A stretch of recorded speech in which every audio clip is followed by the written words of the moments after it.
PDF app use করে থাকি, কিন্তু বেশিরভাগ পিডিএফ অ্যাপের ক্ষেত্রে কি হয় কি, যে পেজ পর্যন্ত পড়া হয়েছে সেটা আবার শুরুতেই ওইটা মানে শুরু হয়ে যায় আবার।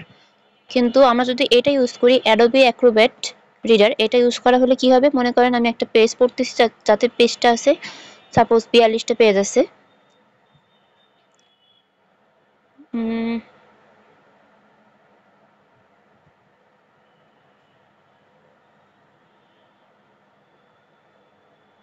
হ্যাঁ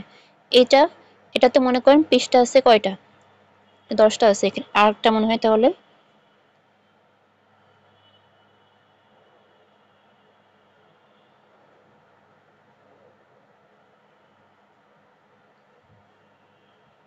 এই যে মনে করুন সাপোজ আপনারা অনেক গল্প বই পড়েন বা যে কোনো বুকস যেটাই পড়েন না কেন, বা কোনো স্লাইড পড়তেছেন, বেশিরভাগ যে অ্যাপসগুলো আছে পিডিএফ এ হয় কি, এটা মনে করেন আমি পড়তেছি, পড়তে পড়তে আমি চলে গেছি মনে করেন কত নম্বর পৃষ্ঠায়, 15 নম্বর পৃষ্ঠায় চলে গেছি। এখন এটাকে আমি মনে করুন অফ করে দিলাম, অফ করে দিয়ে অন্যান্য অ্যাপের ক্ষেত্রে কি হয়, আবার কিন্তু শুরুতে অন হয়ে যায়। কিন্তু আমাদের এই অ্যাপটার ক্ষেত্রে বিশেষত একটাই যে, যেখানে আমি ওইটা অফ করছি 15 পৃষ্ঠা পর্যন্ত পড়া হয়েছে,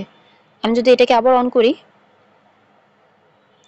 ওই আবার কিন্তু 15 নম্বর পৃষ্ঠাতেই সেটা অন হবে।